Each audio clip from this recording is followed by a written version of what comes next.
Hello, and welcome to Color Factory, where you and your animal companions are going to try and make the best colors that you possibly can. So, how do we play? Well, to start with, we're going to go ahead and shuffle up the formula deck, which, as you notice, also act as the rules reference cards that you can provide to your players. Uh, so any unused formulas can be used for that purpose.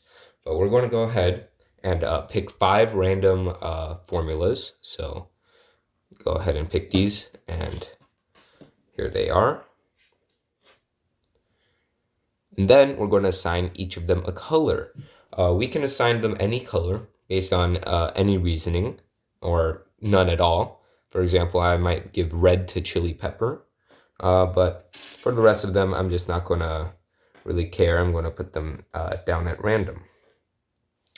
Okay, next up, for every player, we're going to take one of each of our animal companions and put them into our communal deck. So we have 5 different animal companions, one corresponding to each of the colors: red with red, white with white, yellow, yellow, blue on blue, and then black on black, of course. And we're going to get 5, one of each animal, which is 5 cards per player. So in this example, I think I'll have 2 players. So I want to get 2 sets of those 5 cards. And then I'm going to go ahead and shuffle them together. And this creates our communal deck. Now, each player is going to draw 2 cards from the deck. This is your starting hand. So we'll have player 1 over to the left and player 1 to the right. And these are their hands. So the game begins, and we'll pick a player to go first. So I'll go ahead and say that our player on the left will go first. So how does this game work? Well, it is split into several different rounds. Overarching gameplay is in rounds, and once 3 rounds have passed, the game will end. So what's in a round? Well, all players will draw 1 card from the communal deck. Then all players will put a card from their hand in front of them.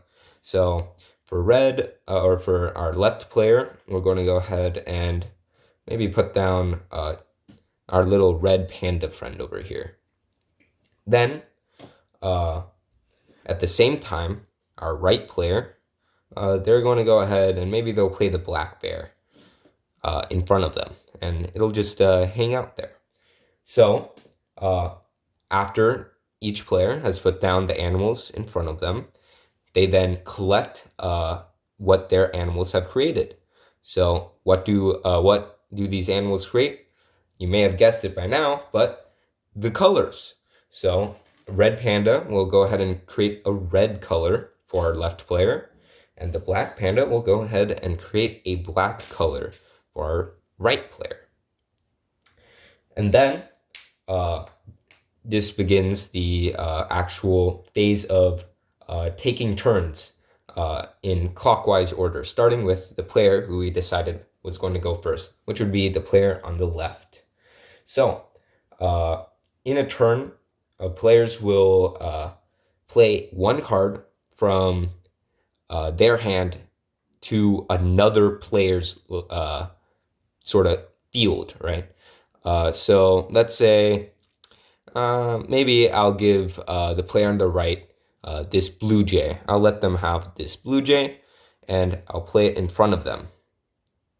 So now what happens? Well, when the blue jay is played to a different player, they get 1 color based on what they gave them.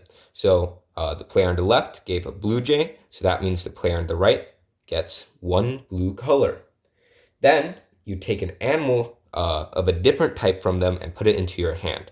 You sort of bounce it back. So there's the only other animal that's there is the black bear. So the player on the left is going to go ahead and pick up the black bear and add it to their hand. So generally, you'll only have 2 cards in your hand. So if you ever have 1, then something is amiss. All right, and now that ends the left player's turn. Now it's the right player's.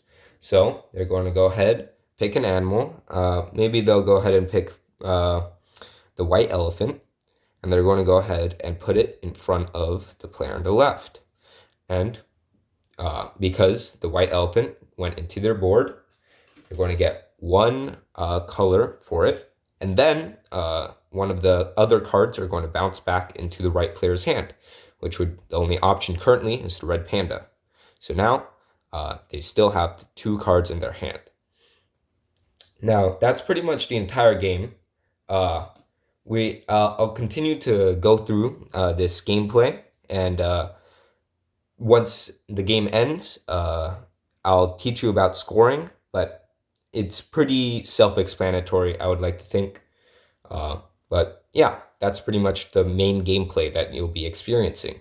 So let's go ahead and start another round. Both players will draw 1 card from the deck, and at the same time, we'll pick 1 animal to place in front of them. So I think the player on the left would want to put down a black bear, and then let's say the player on the right, they have a lot of red pandas.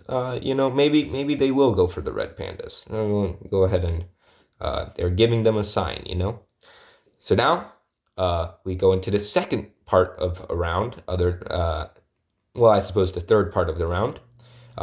Each of the animals are going to go ahead and produce their color. So a black and a white for the player on the left, and a blue and a red for the player on the right. And then the turns begin.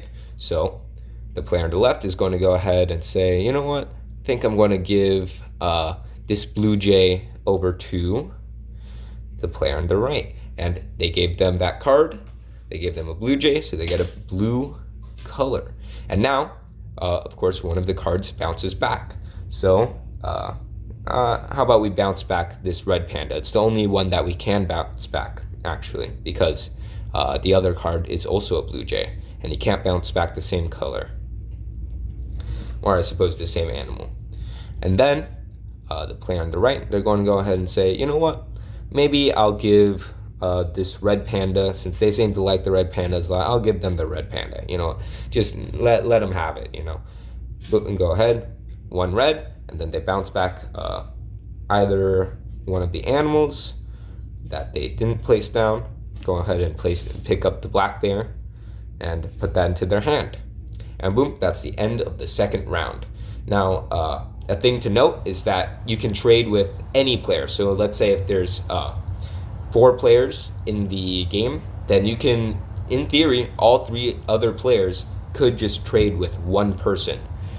But it might be best to sort of spread where you put your different resources, because of course they gain 1 color which for every card you trade with them. So it might be best to sort of spread that around. So that ends that round, and each player then picks up 1 card from the deck. Now there's none left. So you know that this is the last round. Third round, last round. And gameplay is of course the same. So we're going to go ahead and pick 1 to play in front of us. Maybe we'll put down the red panda. And then the player on the right, they might want to, maybe we'll put down the black bear. And now each color gets produced. So that would be 2 reds and 1 white for the player on the left, and 1 black and 2 blues for the player on the right. And now the last phase, the last turn phase begins. So maybe player on the right, they'll go ahead and give 1 white elephant to the player on the right, and they will get 1 white, and they will bounce back a black bear into their hand. And then the player on the right, they're going to go ahead and maybe they'll give this sour lemon to, or this yellow anaconda to The player on the left, they get 1 yellow, and they will bounce back maybe the red panda. All right. So that is pretty much it for the main gameplay. Now we go into scoring. Now we reveal our hands to all of the players. So the player on the left had 2 black bears. For each animal you kept secret in your hand for pretty much the entire game. Well, not necessarily. Of course, you can pick it up and other shenaniganry, but these 2 last secret cards that you have, each one of these animals is going to produce 3 of their color. So these guys will go ahead and produce 3 blacks each, which means that there is a big boost in the local color economy for the player on the left. And now the player on the right, same thing happens. 1 red panda and 1 yellow anaconda. That is 3 reds, 3 yellows.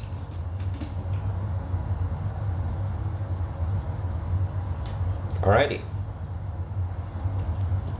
And lastly, we do scoring.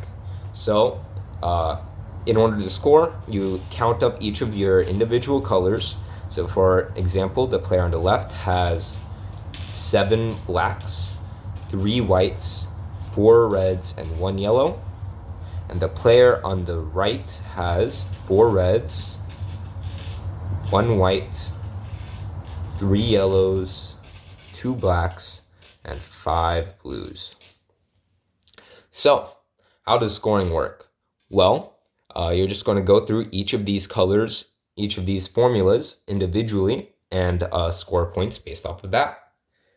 So, chili pepper. If you are the player with the least of this color, then each of this color is worth 2 points. Now, both of these players have 4 reds each, meaning that they tie. So neither player gets any points in this case. But if, let's say, the player on the right only had 3 chili peppers, then they would get 3, or they would get 2 points for every color they have of it, which would be 2 plus 2 plus 2. That would be 6 points from the chili peppers. But of course, they don't have the least. They are tied, so no points are gained. Formula X, each of this color is worth 0 points. So these are also worth 0 points, unfortunately. Next up, the sour lemons.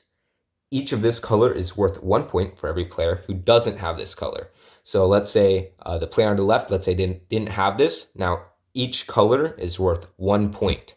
If neither player had it, then each color is worth 2 points. But unfortunately, as both players have the color, it is worth 0 points. Unfortunate. Then rotten soil. Each of this color is worth -1 point. Oh, that is a heavy blow to the player on the right. -5 points. Ooh. So currently the standings are 0 points versus -5 points. Ooh, it's getting pretty tough in here. And now the blueberry seed. If you're the player with the most of this color, each one is worth 1 point. So the player on the right has 2 blacks, and the player on the left has 7, meaning that the player on the right or on the left has the most of the color. Again, that's untied. They have the most of this color, so they get 1 point for each one. That is 7 points. So the final standings are 7 points versus -5, and of course, the winner would be the player on the left. So yeah, that is how you would play Color Factory. It's a pretty chill game.